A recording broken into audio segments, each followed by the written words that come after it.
세상에서 가장 무서운 소리가 뭔지 아시나요? 천둥 소리. 아니면 한밤중의 비명 소리. 아닙니다. 대한민국 며느리들에게 그건 예고도 없이 돌아가는 현관도어록 소리일 겁니다. 따뜻한 커피 김이 모락모락 피어오르고 기계식 키보드 소리가 타닥타닥 경쾌하게 들린다. 제 이름은 김지은 38살. 프리랜서 번역가입니다. 집은 저에게 단순히 먹고 자는 곳이 아닙니다. 치열한 일터이자 유일하게 숨 쉴 수 있는 완벽한 요새죠. 남편 민석 씨가 출근하고 난 뒤 온전히 저 혼자 남은 이 시간. 햇살은 따뜻하고 커피 향은 은은하고 번역 진도는 물 흐르듯 나가는 완벽한 오전이었습니다. 적어도 그 소리가 들리기 전까지는 말이죠. 띠리릭 띠리리리릭 띠리링. 심장이 덜컥 바닥으로 떨어지는 기분. 인터폰 벨소리도 아니었습니다. 누군가 아주 자연스럽게 비밀번호를 누르고 문을 열었습니다. 이 집의 비밀번호를 아는 사람은 딱 2명. 저와 남편뿐인데 말이죠. 현관문이 벌컥 열리는 소리. 어휴 무거워라. 얘. 안에 있으면서 문 여는 게 왜 이렇게 굼뜨니? 시어머니 최말자 여사님이었습니다. 전화 한 통 없었습니다. 문자 한 줄도 없었죠. 마치 옆방에서 건너오듯 어머니는 그렇게 제 평화를 깨트리고 들어오셨습니다. 양손 가득 검은 비닐봉지를 든 말자가 신발도 대충 벗어둔 채 거실로 성큼성큼 들어온다. 당황해서 엉거주춤 일어선 저를 보고 어머니는 대수롭지 않게 말씀하시더군요. 어머니, 연락도 없이 어쩐 일이세요? 연락은 무슨. 내 아들 집 오는데 결제라도 맡아야 하니? 지나가는 길에 반찬 좀 했다. 비켜봐라. 어머니의 손에는 김치통과 각종 반찬통이 들려 있었습니다. 물론 감사한 일이죠. 하지만 그 감사는 어머니가 냉장고 문을 여는 순간 순식간에 공포로 바뀝니다. 냉장고 문을 확 여는 소리, 그릇 달그락거리는 소리. 어머니는 마치 위생 검열관이라도 된 듯 냉장고를 스캔하십니다. 제가 일주일에 맞춰 정리해둔 식단, 나름의 규칙 따위는 안중에도 없으시죠. 아이고 세상에. 이 꼬라지 좀 봐라. 넌 집에 있는 애가 살림을 어떻게 하는 거니? 저번에 준 김치는 아직도 그대로네? 썩겠다 썩겠어. 어머니의 손이 닿는 곳마다 제 질서가 무너집니다. 반찬통은 뒤죽박죽 섞이고 지난 주말 남편과 시켜 먹고 남은 배달 용기가 식탁 위로 끌려 나옵니다. 마치 범죄 증거물처럼 말이죠. 혀를 차며 쯧쯧. 민석이 돈 벌어오느라 고생하는데 밥은 좀 따뜻하게 해먹이지. 맨날 이런 배달 음식이나 시켜 먹고. 이러니까 애가 얼굴이 반쪽이 됐지. 얼굴이 반쪽이라뇨. 어머니 아들 결혼하고 5kg 쪘습니다. 하고 싶은 말이 목구멍까지 차올랐지만 저는 꾹 삼켰습니다. 좋은 게 좋은 거다. 오죽하면 챙겨주러 오셨겠냐? 스스로를 최면 걸듯 달래고 있었죠. 하지만 어머니의 침범은 부엌에서 끝나지 않았습니다. 말자가 안방으로 직행한다. 지은이 당황하여 뒤따라간다. 부엌 정리를 마친 어머니가 향한 곳은 안방이었습니다. 가장 사적인 공간. 부부만의 침실. 거기만큼은 절대 안 된다고 막아섰어야 했는데 제가 너무 안일했습니다.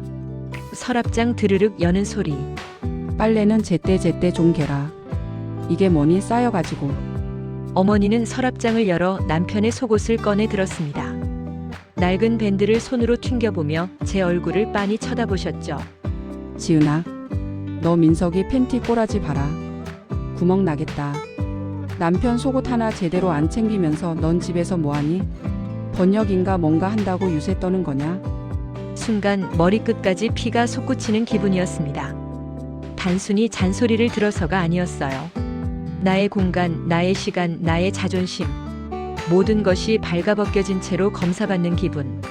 수치심이었습니다. 떨리는 목소리로 어머니, 그건 제가 알아서 할게요. 이만 나가주세요. 저 일하던 중이었어요. 어유 알았어.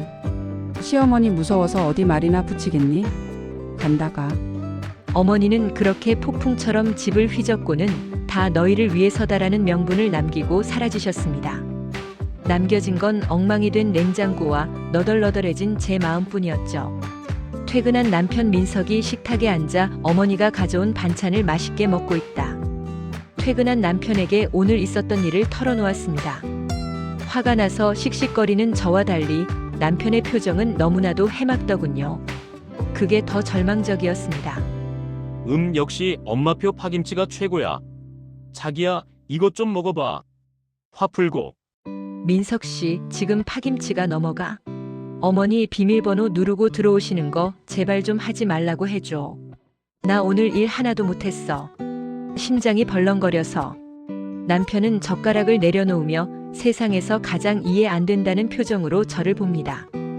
그리고 대한민국 효자 남편들이 즐겨 쓰는 그 대사를 뱉더군요. 아이, 자기야. 엄마가 나쁜 뜻으로 그런 거 아니잖아. 다 우리 잘 먹고 잘 살라고 반찬 해다 주신 건데 고맙지는 못할 망정 왜 그렇게 예민하게 굴어? 예민? 그래. 엄마가 뭐 남이야? 가족끼리 비밀번호 좀 공유할 수도 있지. 당신이 너무 까칠한 거야. 엄마 외로워서 그래. 좀 이해해드려라. 응? 예민하다는 말. 그 말은 제 정당한 불쾌함을 순식간에 성격 나쁜 며느리의 투정으로 만들어버렸습니다. 가족이라는 이름으로 무례함을 덮으려는 남편. 이 사람은 내 편이 아니었습니다. 그날 밤 저는 결심했습니다. 이 집의 평화를 지키기 위해서는 어설픈 배려보다 확실한 차단이 필요하다는 걸요. 내일 당장 도어록 비밀번호부터 바꿔야겠습니다. 하지만 그때는 몰랐습니다. 우리 집 현관을 지키는 도어록보다 더 큰 구멍이 바로 내 옆에 누워 자고 있다는 사실을요. 해놓을게. 남편은 대수롭지 않게 현관문을 나섰지만 저는 그에게 아주 무거운 방패를 쥐어준 심정이었습니다.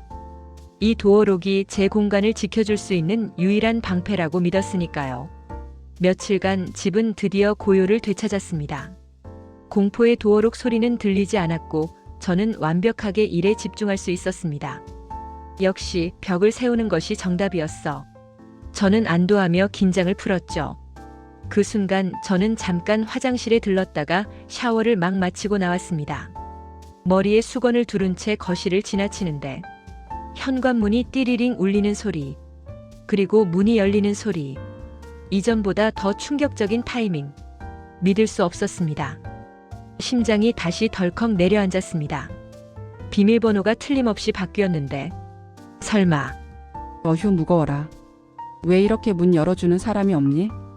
거실에 서 있던 건 또다시 양손 가득 반찬통을 든 시어머니 말자 여사였습니다. 샤워 후 얇은 가운 차림에 저는 완전히 얼어붙었습니다. 지은은 경악하며 수건으로 몸을 감싼다. 말자는 이미 거실 소파에 자리를 잡고 앉아 TV를 켜고 있다. 어머니, 어떻게, 비밀번호를 어떻게 아셨어요? 어제 민석이한테 물어봤지. 너 갑자기 바꿔서 내가 얼마나 당황했는지 아니? 가족끼리 무슨 비밀번호를 바꾸니? 내가 도둑년이야? 내가 도둑년이냐니? 그럼 허락 없이 침범하는 사람은 뭐란 말인가? 화가 나서 손이 부들부들 떨렸습니다. 가장 믿었던 방패, 바로 남편이었습니다. 어머니는 오히려 제가 벽을 세우려 한 것에 대해 서운함을 토로하셨습니다. 가족끼리 비밀번호를 막 바꾸는 집은 난생 처음 봤다. 우리 민석이가 얼마나 난감해했는지 알아? 내가 반찬 해다 주려고 문 앞에 서서 전화했는데 문을 못 열고 발만 동동 굴렀다더라. 밤이 되자 분노가 배신감으로 바뀌었습니다. 저는 남편이 들어오자마자 숨겨왔던 진실을 추궁했습니다. 민석 씨, 당신이 어머니께 비밀번호 알려드렸지? 왜 그랬어? 절대 안 된다고 했잖아. 미안해, 지은아. 어쩔 수가 없었어. 엄마가 전화해서 반찬통 무거워서 현관 앞에서 죽을 것 같다고 읍소하시는데 그걸 어떻게 모른 척해. 문 열어드리라고 해서 알려드린 거지. 어쩔 수가 없었다는 변명. 남편은 어머니의 사소한 읍소 전화 한 통에 저와의 약속과 저의 사생활을 송두리째 팔아넘겼습니다. 그래서 내 약속은 무시해도 되고 내가 얼마나 수치스러웠는지는 중요하지 않고 당신 눈에는 내가 겨우 엄마를 괴롭히는 예민한 사람일 뿐인 거지. 지은아, 당신이 너무 매몰차게 굴잖아. 엄마가 나쁘냐? 반찬 들고 온 엄마가 문 앞에서 얼마나 난감하셨겠어. 당신이 이해해야지. 남편은 끝까지 제 고통이 아닌 어머니의 난감함을 옹호했습니다. 저는 깨달았습니다. 어머니가 불청객이 아니라 어머니의 친범을 옹호하고 저와의 약속을 깨트린 이 남편이 바로 제 가정의 배신자였다는 것을요. 도어록을 바꾼다고 해결될 문제가 아니었습니다. 문제를 해결하기 위해서는 남편의 눈높이를 바꿔야만 했습니다. 벽을 허물고 들어오는 시어머니보다 그 벽을 지켜주지 못한 남편의 무책임이 저를 더 깊은 위기로 몰아넣었습니다. 이불을 걷어차는 시어머니, 무너진 자존심, 가장 사적인 공간, 안방 침실까지 침범한 시어머니, 결국 집을 나서는 지은, 어머님 번호 끊기 전엔 나 찾지 마. 절망적인 상황 속 지은은 극단적인 선택의 기로에 섭니다. 비통하고 무거운 지은의 한 번 무너진 경계는 더 이상 경계가 아닙니다. 비밀번호를 지켜주지 못한 남편의 무책임함은 결국 더 큰 침범을 허용했습니다. 저는 좌절했고 남편에게 분노했지만 남편은 여전히 저를 예민하다고 치부했죠. 그리고 마침내 시어머니의 침범은 제가 마지막까지 지키고 싶었던 가장 사적인 공간까지 도달하고 말았습니다. 따뜻한 햇살이 암막 커튼 사이로 새어들어온다. 부부는 얇은 잠옷 차림으로 침대에 누워 나른함을 즐기고 있다. 주말 아침이었습니다. 모처럼 늦잠을 자는 달콤한 휴식 시간이었죠. 저와 민석 씨는 얇은 잠옷 차림으로 침대에 누워 있었습니다. 밖에서 무슨 일이 벌어지고 있든 적어도 이 침실 안만큼은 둘만의 성역이 될 수 있다고 믿었습니다. 갑자기 현관 도어록이 띠리링 울리는 소리, 그리고 문이 열리는 소리. 평화는 순식간에 깨졌습니다. 띠리링 소리는 이제 저에게 공포였습니다. 이번에는 누구의 목소리도 들리지 않았습니다. 단지 성큼성큼 다가오는 발소리만 느껴졌습니다. 지은은 불안감에 눈을 떴지만 민석은 코를 골며 깊이 잠들어 있었습니다. 어머니는 현관에서부터 안방까지 일직선으로 걸어 들어오셨습니다. 그리고는 저희를 향해 서슴없이 호통을 치셨죠. 말자가 성큼성큼 침대 옆으로 다가와 커튼을 확 젖힌다. 강한 햇살에 눈을 뜰 수 없었습니다. 어머니는 거기서 멈추지 않으셨습니다. 마치 군대 교관처럼 잠든 저희를 향해 손을 뻗으셨습니다. 저는 충격으로 온몸이 굳었습니다. 저와 남편은 속옷이나 다름없는 얇은 잠옷 차림이었습니다. 이불이 걷히자 가장 사적인 모습이 그대로 노출되었습니다. 경악과 동시에 극도의 수치심이 온몸을 뒤덮었습니다. 얼굴이 사색이 되었습니다. 소리 지르듯 어머니, 지금 뭐 하시는 거예요? 어머니에게는 이 모든 것이 가족 사랑이었습니다. 하지만 저에게는 인격 모독이었습니다. 저는 제가 발가벗겨진 채로 어머니에게 심판받는 기분이었습니다. 가장 믿었던 남편 민석 씨는 상황 파악도 못한 채 멍한 얼굴로 어머니를 쳐다보고 있었죠. 더 이상 이 집에 머무를 수 없었습니다. 이 집은 더 이상 저의 성역이 아니었습니다. 침범당하고 훼손당하고 조롱당하는 덫이었습니다. 저는 거실로 뛰쳐나와 트렁크를 끌어내 짐을 쑤셔 넣었습니다. 지은아, 왜 이래? 잠깐 실수하신 거야. 엄마가 미안하다고 하잖아. 실수? 당신 때문에. 당신이 문을 열어줬잖아. 당신이 예민하다고 했잖아. 나는 지금 당신하고 당신 어머니 때문에 이 집에서 살 수가 없어. 남편은 여전히 상황을 실수로 축소하려 했습니다. 저는 트렁크를 끌고 현관으로 향했습니다. 나 오늘부터 친정 갈 거야. 당신이 어머니와의 선을 정리하기 전에는 이 집에 돌아오지 않을 거야. 당신 지금 협박하는 거야? 어머님이 들으시면 얼마나 속상하시겠어. 어머님 번호 당신이 끊기 전엔 나 찾지 마. 제가 남긴 마지막 말은 차갑고 단호했습니다. 저에게는 이제 선택지가 없었습니다. 이대로 무너지든가 아니면 모든 것을 걸고 저항하든가. 저는 현관문을 열고 집을 나섰습니다. 뒤에 남겨진 남편의 얼굴은 두려움으로 일그러져 있었습니다. 현관문이 철컥 닫히는 소리. 그 소리가 유독 길게 울린다. 저는 지금 절망적인 상황에 놓여 있습니다. 하지만 이 절망이 저를 구원할 유일한 기회일지도 모른다는 예감이 들었습니다. 다음 단계가 필요했습니다. 바로 남편에게 똑같은 고통을 맛보게 할 거울 치료 말입니다. 지은과 친정아버지 심각한 표정으로 마주 앉아 있다. 친정으로 피신한 저는 이제 남편의 변화 없이는 집으로 돌아가지 않기로 했습니다. 아버지께 어머니의 친범과 민석 씨의 무책임함을 모두 말씀드렸죠. 아버지께서는 묵직한 한숨을 내쉬더니 제게 이렇게 말씀하셨습니다. 지은아, 남편이 겪어봐야 안다. 사람은 자신의 불편함이 아니면 상대방의 고통을 영원히 이해하지 못하는 법이지. 걱정 마라. 내가 나서마. 아버지의 그 한마디는 저에게 큰 힘이 되었습니다. 이제 고통스러운 깨달음을 줄 작전을 실행할 때였습니다. 며칠 후 집으로 돌아온 지은.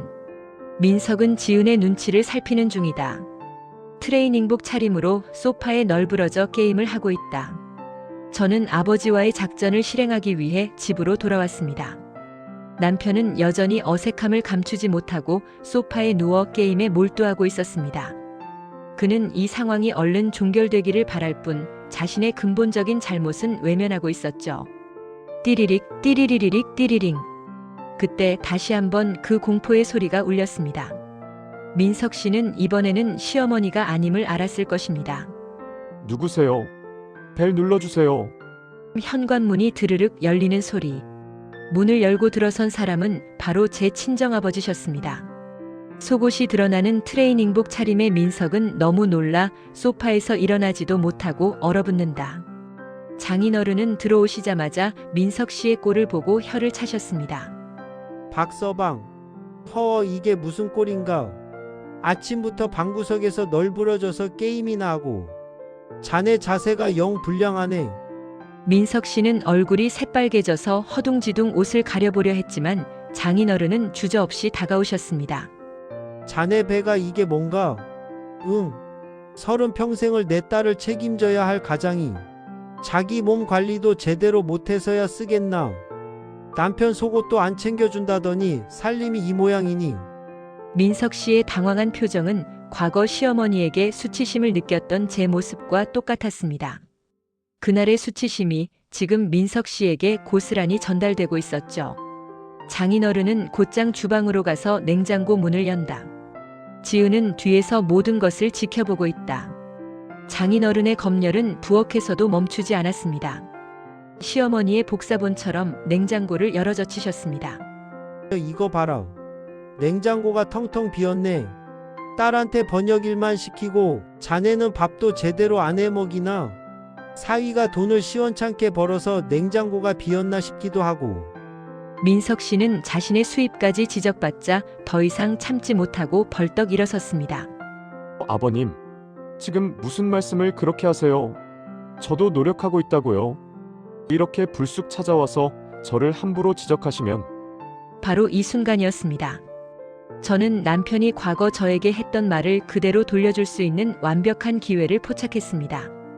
저는 민석 씨의 어깨에 손을 올리고 해맑게 웃었습니다. 민석 씨, 왜 이렇게 예민하게 굴어? 우리 아빠가 다 자네 걱정돼서 그러는 건데. 왜 이렇게 까칠하게 반응해? 응? 가족끼리. 지은을 쳐다보며 경악하는 표정, 완전히 굳어버린다. 지은아, 네가 어떻게 그 말을?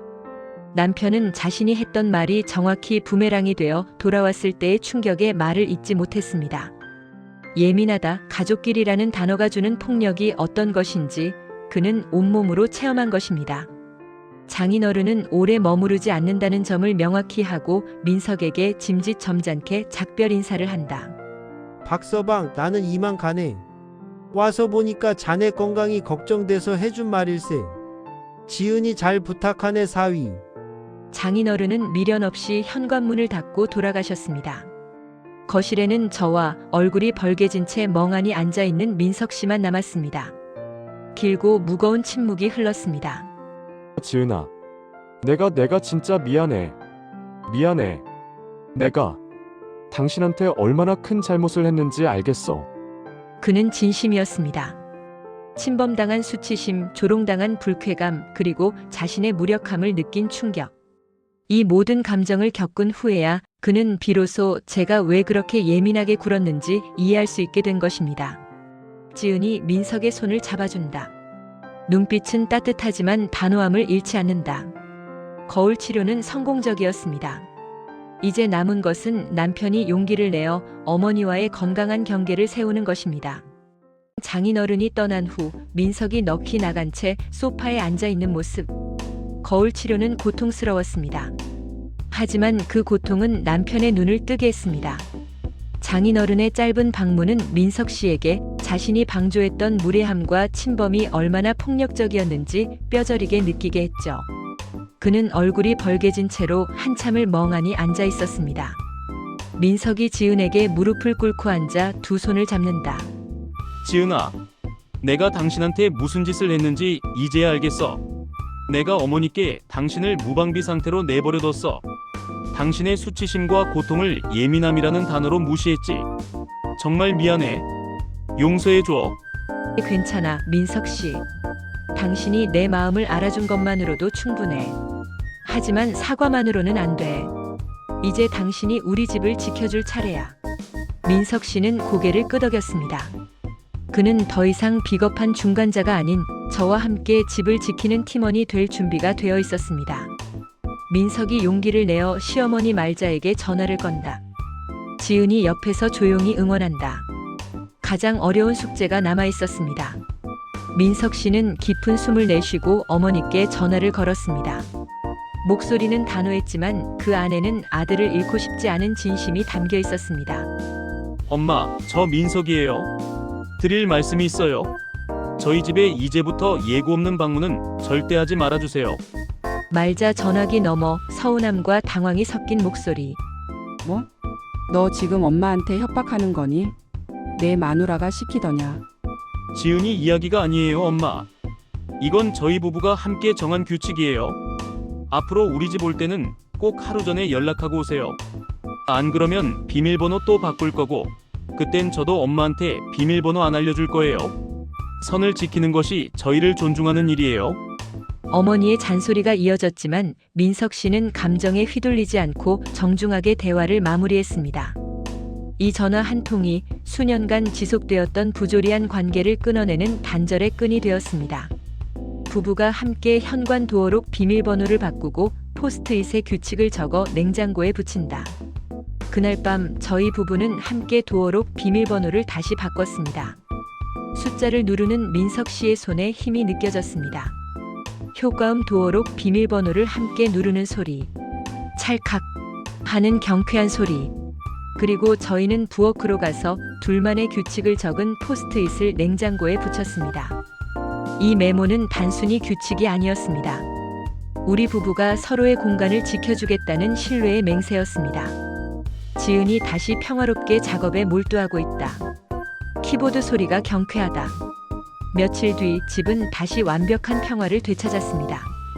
공포는 사라졌고 저는 다시 집중할 수 있었습니다. 민석 씨와의 관계는 그 어느 때보다 단단했습니다. 딩동. 도어록 소리가 아닌 벨소리. 오후 2시 벨이 울렸습니다. 저는 미소를 지으며 인터폰을 확인했습니다. 인터폰 화면 시어머니 말자가 작은 반찬통을 들고 서 있다. 약간은 쭈뼛거리는 모습. 어머니는 비밀번호를 누르지 않으셨습니다. 대신 인터폰을 통해 조심스러운 목소리가 들려왔습니다. 지은아, 엄마 왔다.